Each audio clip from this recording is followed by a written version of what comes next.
Assalamualaikum warahmatullahi wabarakatuh. Saya Irfan Aditya Saputra dengan NIM 20105011100. Saya di sini akan menjelaskan kasus P5 dengan menggunakan uji ANOVA atau uji Kruskal-Wallis. Seperti inilah kasusnya ya. Oke, kasusnya EH 250 ppm sampai EH 1250 ppm. Kemudian langsung saja kita masuk ke dalam data SPSS.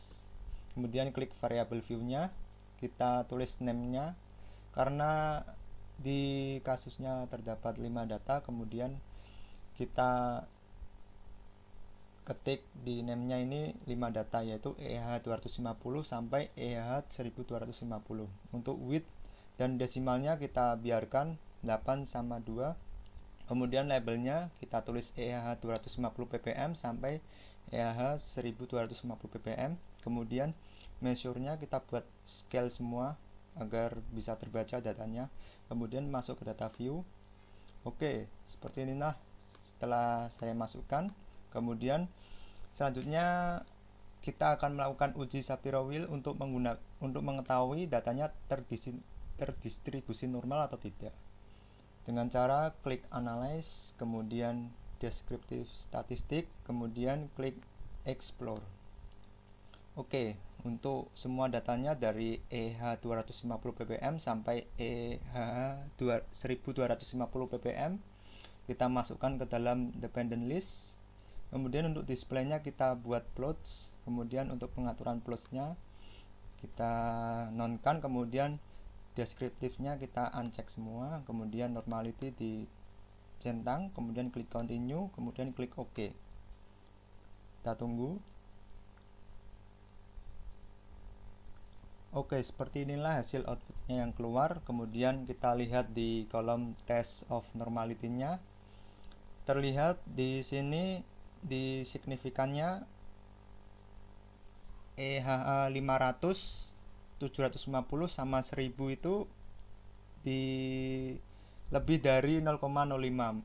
Artinya datanya sudah terdistribusi normal. Dan untuk EH 250 ppm dan 1250 ppm datanya menunjukkan kurang dari 0,05. Maka data EH 250 ppm dan 1250 ppm tidak terdistribusi normal. Oke, selanjutnya kita akan melakukan uji homogenitas dari datanya. Datanya itu apakah homogen atau tidak. Langsung saja kita masuk ke dalam kasusnya. Seperti inilah ya, kasusnya masih sama. Kemudian masuk ke data SPSS-nya. Kemudian masuk ke variable view-nya. Oke, untuk name-nya kita isi kelompok dan kadar enzim. Kemudian untuk kelompoknya desimalnya kita buat 0 karena ini kelompok semua merupakan suatu variabel. Kemudian labelnya isi kelompok dan persentase inhibitasi enzim. Kemudian values-nya kita tulis 1 untuk EEH 250 ppm, 2 untuk 500 ppm, 3 750 ppm, 4 1000 ppm, 5 untuk 1250 ppm. Kemudian klik OK. Untuk measure-nya kita buat scale semuanya. Oke, langsung saja ke data view-nya. Seperti ini datanya. Kemudian langsung saja masuk ke analyze, kemudian descriptive statistik, kemudian klik explore.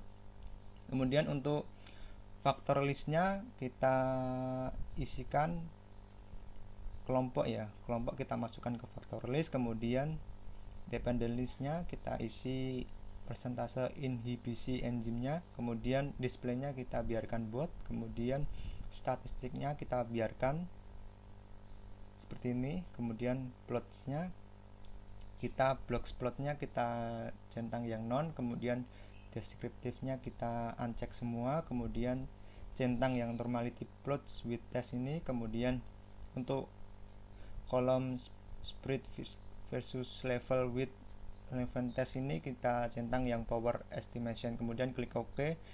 Kemudian klik OK. Seperti inilah ya hasil outputnya. Langsung saja kita cari kolom yang test of homogeneity of variance ini. Terlihat di sini datanya kurang dari 0,05 yang based on median and width adjust DF ini. Kita lihat di signifikansinya terlihat 0,015 yang berarti kurang dari 0,05, maka datanya tidak homogen, sehingga uji ANOVA atau uji parametrik tidak dapat diuji, sehingga menggunakan uji non parametrik, yaitu uji Kruskal-Wallis. Uji Kruskal-Wallis digunakan apabila uji ANOVA tidak dapat digunakan. Oke, terakhir kita akan melakukan uji Kruskal-Wallis dengan data yang masih sama sebelumnya.